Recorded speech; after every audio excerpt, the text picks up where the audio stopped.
Ladies and gentlemen, welcome back. I'm Adam Steele and this is Viewers Comments number 14. So, it's been a mad few weeks since we went to the Birmingham Guitar Show. We've been talking to a lot of companies involved in the guitar world, so we're going to be doing gear reviews for Boss, Orange. We've just done a video with Filthy Amplification and one with Flatley Pedals that I'm filming tomorrow. So, there's been a lot going on. So, let's get through this and talk about some topics that you guys have wanted to ask me. Here we go. Comment from Blair Zettel on the U87 Gemini and MXL comparison. He says, I have an unmatched pair of U87s which I bought long ago, but listening to this, I think the MXL is killer for the price point. Does the U80 sound better? Does the U87 sound better? I mean, it has to because it costs 20 times more, right? Well, on this recording, I honestly couldn't tell the difference. The way to tell for sure would be to listen to the original tracks without being down converted on the vid, but for anyone other than an audiophile, who cares? I mean, that's kind of the point of that video was, I mean, if you're having to blame it on YouTube's audio compression, the fact that you can't hear it, then there probably wasn't enough of a discernible difference. But having said that, I know that if I used a Neumann U87 compared to the cheaper MXL mic in some circumstances, like recording a quiet acoustic guitar for instance, the U87 would really shine because the noise floor would be much lower and the fact that you could push the gain on the preamp without bringing any sort of downsides in from the circuitry would really help there. The MXL has been relegated in my studio to my talkback mic now because one of the differences, of course, between a U87 and a cheaper mic generally would be reliability, and I was finding that the MXL was starting to give me kind of pops and crackles on some recordings, which of course is no bueno, so that's now... It's got kind of a, you can use both sides of the capsule, and the side that I think sounds the best is the one that's not working right, so I've just switched it to using the other one, and I use it as a talkback mic, which is, you know, no, as long as they can hear me in the live room, then it doesn't really matter about the quality so much, so that's that. I mean, if it cost 20 times as much, if it cost as much as a U87, I'd probably get it repaired, but it'd cost as much to get the thing repaired as it would to actually buy a new one, so... But on the note of lower priced large diaphragm microphones, hopefully I'm going to be doing a review very soon of the Aston Microphones Origin, which isn't as cheap as the MXL, but as far as I'm aware is a much better build quality and has a lot closer sound to something like a U87, but is handmade in the UK. So that's going to be a very interesting one to talk about. Moving on. Oh, here's a topic I definitely wanted to talk to you guys about. Question from Justin Herchek was, I have a simple but serious question about this iPad stuff and Logic Pro. May we exchange emails? No, the short answer is not really, no. I don't, it's not that I don't want to talk to everybody and help everybody out. It's the reason that I generally say no to one-on-one stuff is that I don't have enough time in the day. I'm trying to run a studio and do the YouTube channel, and I do still do some filming work. I've got a baby on the way. You know, I've got a lot of things to do in my daily routine that I don't generally have the time to take to give long considered responses to single people, because the return on that for me isn't enough, and it, like I said, I want to help all of you. I do, but try and understand that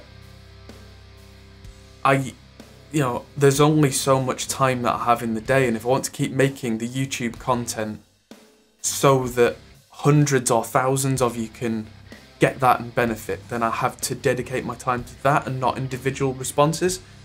The reason that I do viewers' comments now as a video is for this exact reason, that I can answer these questions so that lots of you can see it, so that lots of you can gain something from it, because yeah, it's not something that I can do. However, there is an option if you really want to do a one-to-one with me through the Patreon or through getting in contact. I can do dedicated one-to-one sessions for, you know, a nominal fee.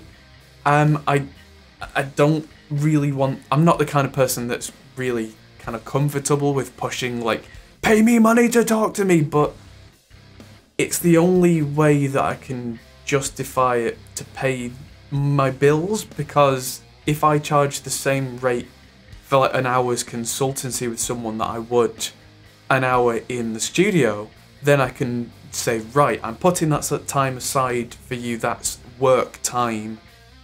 Because, hell, I don't have free time anymore. You know, it's not as if I'm saying I'm not going to talk to you, I'm going to play on the PlayStation.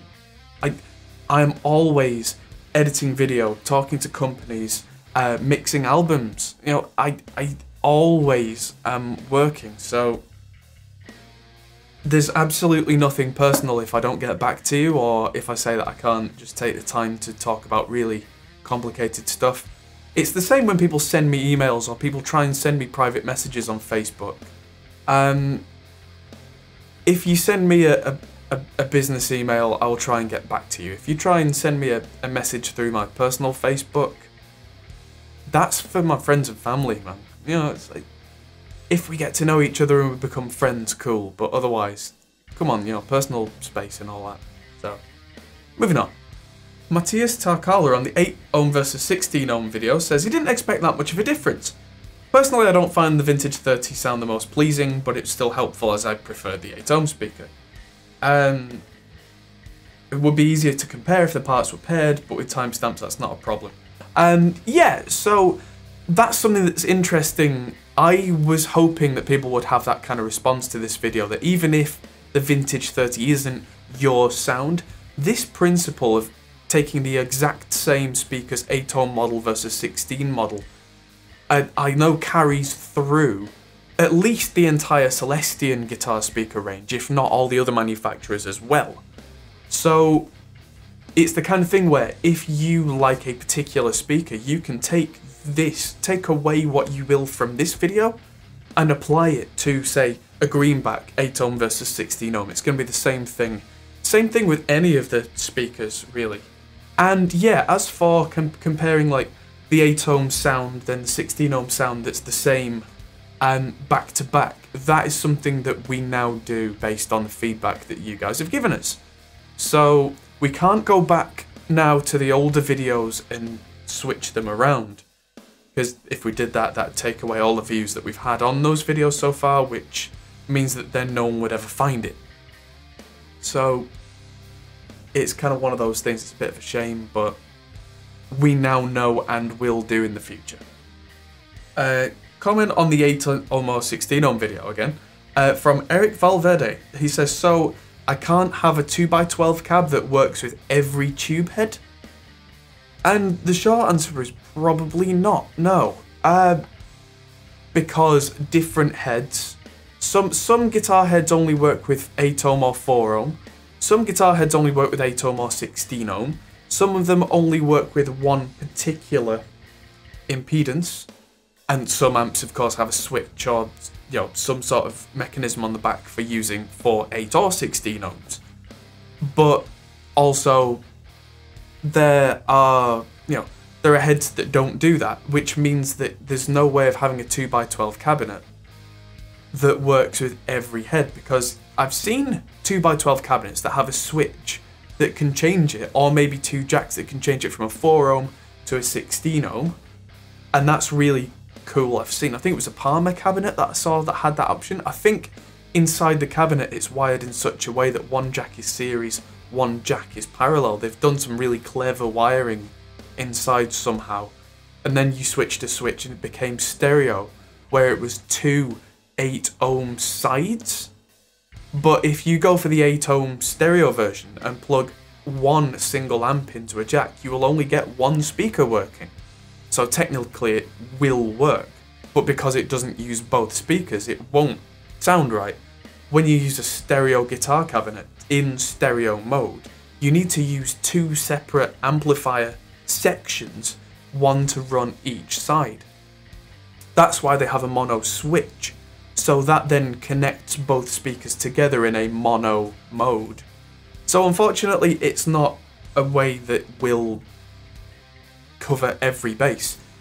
It's just kind of the way it's very difficult to get a cabinet that will work with absolutely every valve head. It's just the design of it, unfortunately. It's kind of a legacy throwback to the way that valve amps used to be designed. One more, from on the 12AX7, do preamp tubes make a difference? From Guitar Lesson Amersfoort. I'm guessing that's somebody in Holland who does guitar lessons. That's a guess, but I hope that's right. He says it's amazing how little difference it makes, except the lower gain one, it all sounded the same. I heard a bit more creaminess with the Mollard, and even that's debatable. See, I'm coming to realise that the test that we did there with a high gain head with a lot of cascading gain stages may well have been a different result to what you might get from something that has many less gain stages. So very soon I'm going to be releasing a very long video with Will from Filthy Amplification, whose amps are based on much lower gain setups, and he figures that his amps do react a lot more to different changes in preamp tubes. So what I'm going to do is I'm going to get back in contact with Will, see if I can borrow one of his amps that's a really simple design with a lot less gain stages, and then swap out the preamp valve in that and do a reamp with that setup and see how much difference it makes in a much lower gain setup. So I'm going to do a second video on this at some point in the future, kind of a follow-up, that then may show how little difference there is, or it may show how much more difference there is. I honestly don't know, and I'm looking forward to finding out, and I hope that you are too. On a kind of tangentially related one, on the 6L6, do power amp tubes make any difference video, from Cowboy Bebop. Can you do a video on 6L6 versus EL34? I'm considering it. It's going to be a difficult thing to do because if you put 6L6s or EL34s in the exact same amplifier with the exact same circuit design, I'm told that it won't make that much of a difference because the circuitry around the tubes has as much bearing on the sound as the tubes themselves, if not more so. Biasing aside, making sure that it was properly biased amp. Whereas, how to describe it? Yeah, so just changing out the valves will probably have some sonic difference, but probably not as much difference as comparing a dedicated 6L6 power stage to a dedicated EL34 power stage. Now, at some point in the future, I'm going to do a couple of videos revisiting this kind of topic, and I may well give Will from Filthy Amps another call on this, because some things that I have in the studio right now, I have that PV6505 50-watt amp with a 6L6 output, but I also now have a Mesa 5050 power amp, which is also a 50-watt 6L6 power amp. So I might try those two back to back to see if power amps can sound different with the same tubes in, the exact same pair of power tubes. And they're both fixed bias configurations, by the way, so I wouldn't need to rebias them. So that would be comparing the circuitry around those exact pair of valves. And I also have a PV Windsor, which is a 100-watt EL34 amp, and I currently have a Marshall TSL 100, which is a 100-watt EL34 power section. So I'm going to be comparing the first two together and the second two together.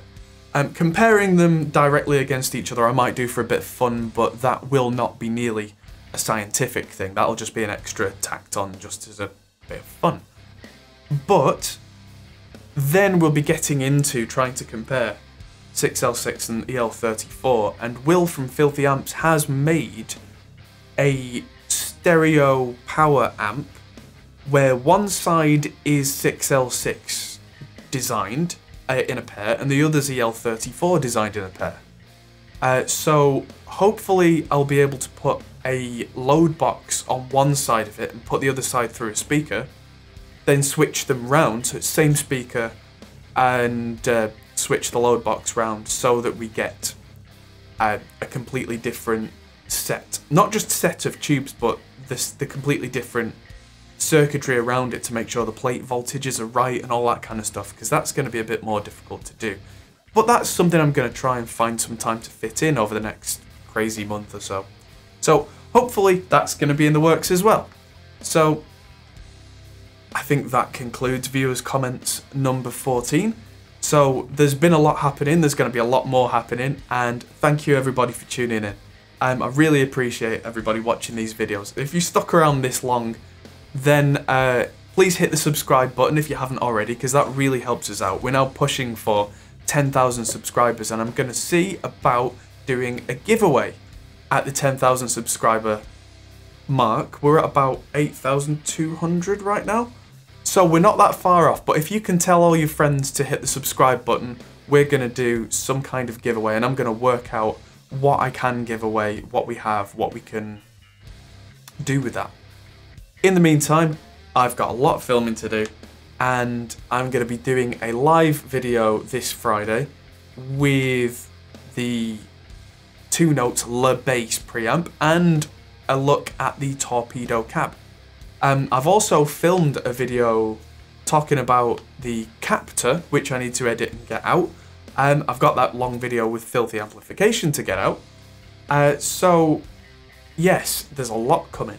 And if you're really enjoying the content that we do, please consider helping us with our Patreon account, because I don't want to sound like I'm begging or anything, but like I was saying earlier, I can't respond to everybody individually because I don't have the time, because I'm working trying to make all ends meet.